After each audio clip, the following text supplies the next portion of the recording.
Hello, hello, everyone. Welcome back to English Weaver. We are so happy you're here. Today, we're going to chat about holiday budgeting in English. Let's go step by step and keep it simple and fun. Hello. This is such a great topic for this time of year. It really is, isn't it? And I just love talking about practical, real-world English. Me too. That's No. what this is all about, helping everyone feel more confident using English in actual life situations, like planning for the holidays. Exactly. Before we jump into the first step, I just want to say a quick thank you. We really love having you listen. We really do. And if you enjoy learning with us, please remember to like this chat, subscribe to the channel, and maybe share it with a friend who's also learning English. Yes, your support really does help us keep these conversations going. Thank you so much to everyone. Okay, let's get into it. Let's talk about the practical English we all need for setting and sticking to a budget. Let's do it. So the first step is always planning, right? We have to start there. Absolutely. You need to figure out how much money you actually can spend. Right. It's all about setting a limit from the very beginning. And to do that in English, we often use some really simple but powerful questions. A lot of them use modal verbs like can and should. So let's start with the big one, the main question. How do you ask about the total limit? A very clear and direct way to ask is, what is our budget for gifts this year? Simple. Huh? I like it.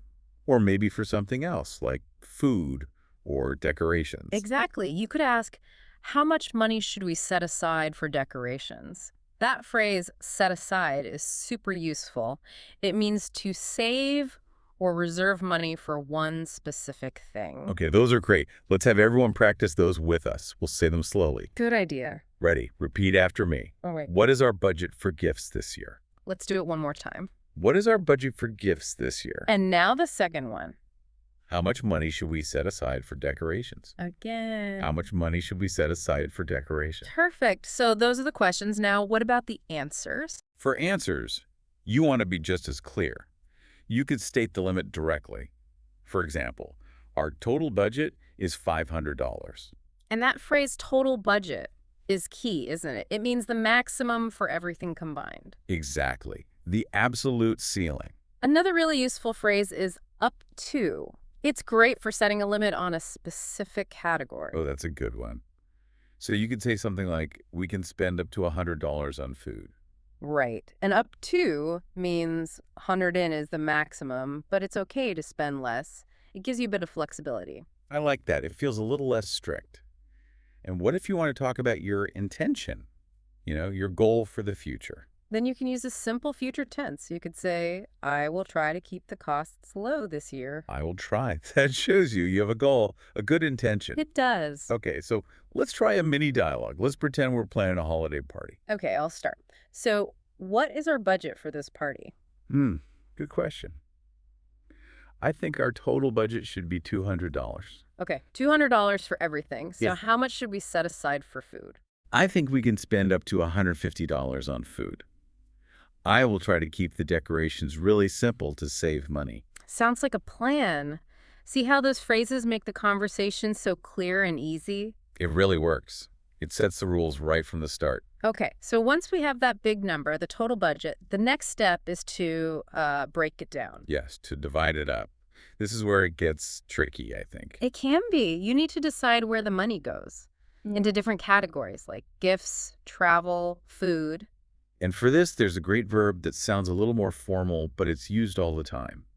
Allocate. Yes, Yeah. allocate. It just means, to assign money to a specific purpose. Right. So a good question to ask here would be, how much are we allocating for travel? But that sounds so organized. It does, doesn't it? Yeah. And it helps you think like a planner. Another key question is about what's most important. You might ask, should we prioritize gifts or food? Ooh, prioritize. That's another good one. It means to decide what's the most important thing to spend money on. Exactly. So let's do another repeat after me practice with those questions. Okay. Ready, everyone? I'll go first. Go for it. How much are we allocating for travel? One more time. How much are we allocating for travel? And now for the second one. Should we prioritize gifts or food? And again. Should we prioritize gifts or food? Great. And then for the answers, you can talk about which categories are the biggest. You could say something like, gifts take up a big portion of the budget. A big portion. I like that. It's like saying a big slice of the pie. It is, or you could be more direct about your priorities. For example, we should allocate more money for hosting. Right.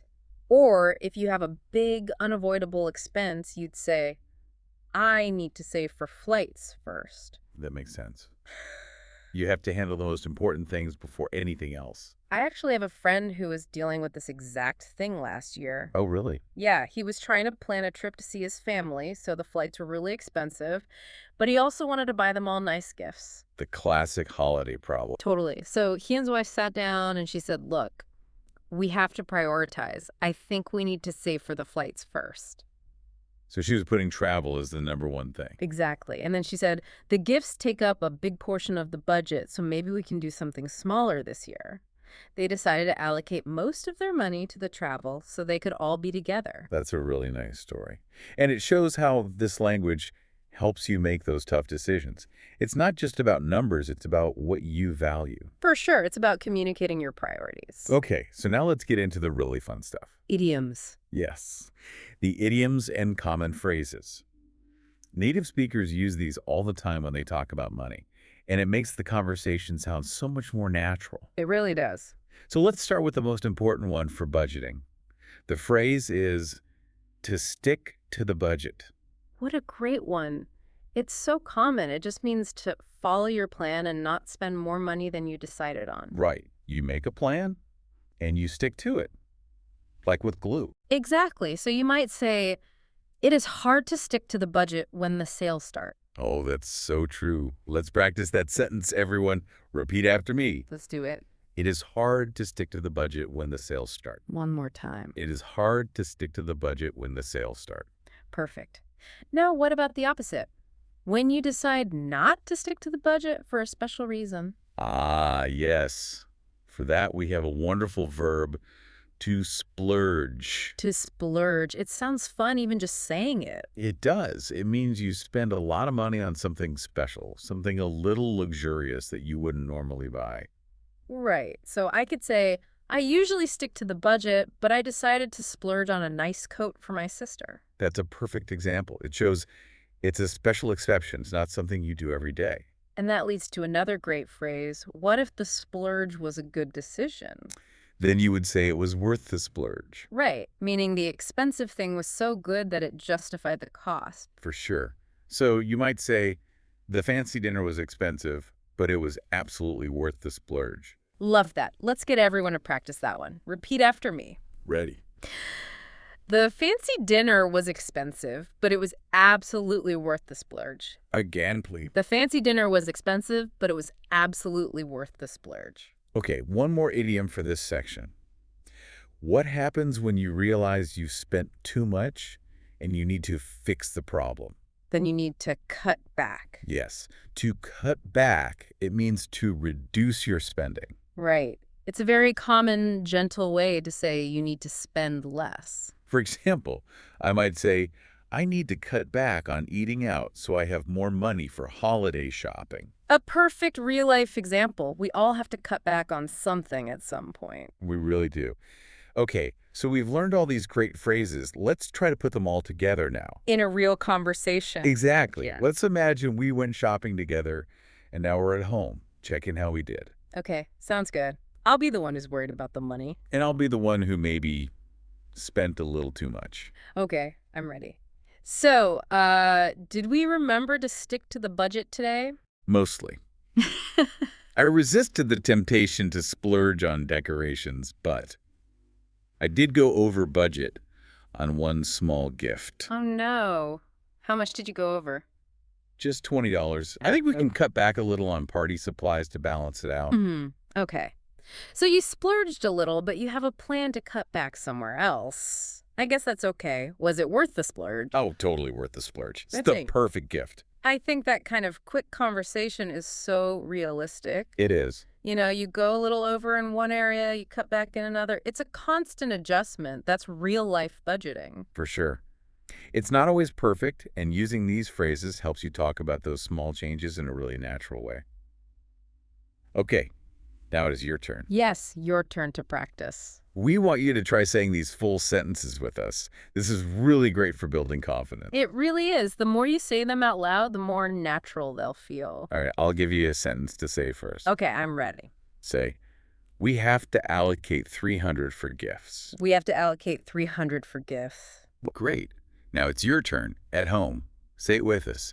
We have to allocate 300 for gifts. And one more time. We have to allocate 300 for gifts. Excellent. Okay, now my turn to give you one. I'm ready.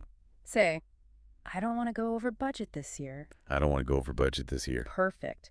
Now for everyone listening, let's say it together.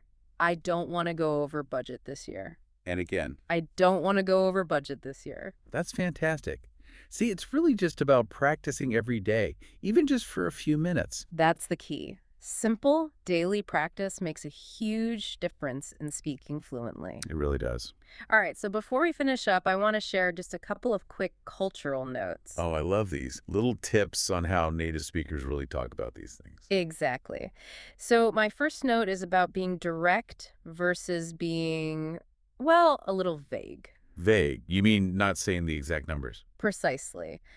In English, especially around the holidays, it can feel a bit awkward or too formal to talk about exact dollar amounts with friends or coworkers. Right. You probably wouldn't say, I spent $75.50 on that. Exactly. It sounds like you're reading from a receipt. Instead, a native speaker would be more vague.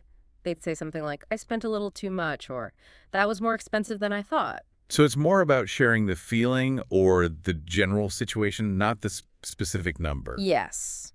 It keeps the conversation feeling friendly and avoids making people feel uncomfortable.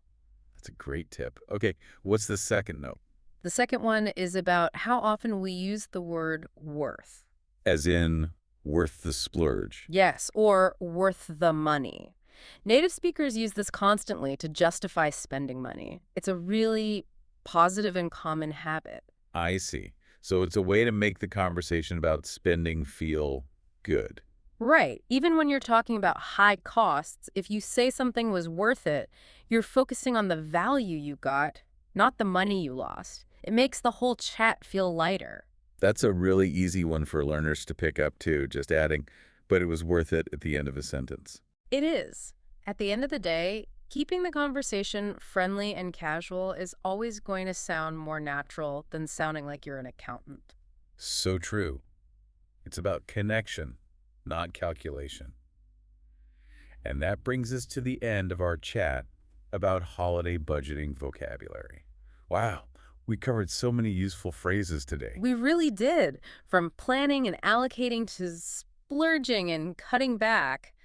Thank you so much for joining us for this conversation about practical English today. We would love to hear from you. In the comments, tell us one thing you plan to splurge on this holiday season. Ooh, I like that. Or tell us a phrase you are going to practice saying. Yes, please do. And remember that practicing daily, even just one new phrase, helps you learn English so much faster.